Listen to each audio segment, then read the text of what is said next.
Do you need a license to sell baked goods from home in Connecticut?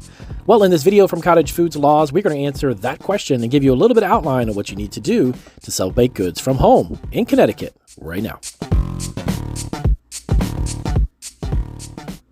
All right, so welcome back to Cottage Foods Laws. In this video, we're going to cover the question, do you need a license to sell baked goods from home in Connecticut? As a matter of fact, you do. And we are going to cover specifically what does that cost and how much it is. All right, so if you're looking to start this type of a business, yes, you can. There is a license that is needed to be applied for by the producer or you, the cottage food operator. That license is $50. You also need to have a home inspection specifically set for your kitchen. So the area in which you're going to bake your products will be inspected by a person from a local, either city or county.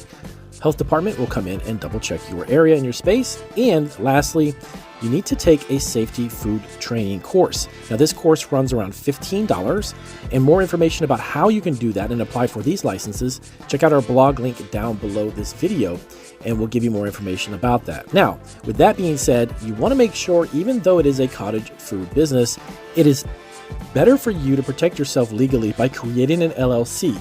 Now, the state of Connecticut doesn't require you to have an LLC necessarily, but as far as the legalities and liabilities are concerned, you don't want to do a sole proprietorship because all of the responsibility falls on your shoulders.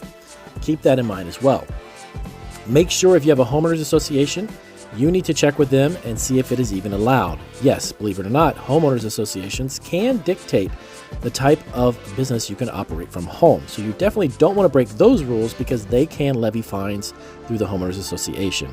Lastly, make sure you get a food business insurance policy. This is going to be a type of policy to cover your business and protect your business from any legalities that may pop up if somebody gets sick or gets ill eating one of your products. So do be careful and be very, very careful. Make sure that you protect yourself and create a business like an LLC, which separates the liability from what you may have. Now, check out these videos here for additional resources and make sure you subscribe. If you have questions about how to start a baked good business from home in Connecticut, let us know down in the comments and we'll see you on our next video.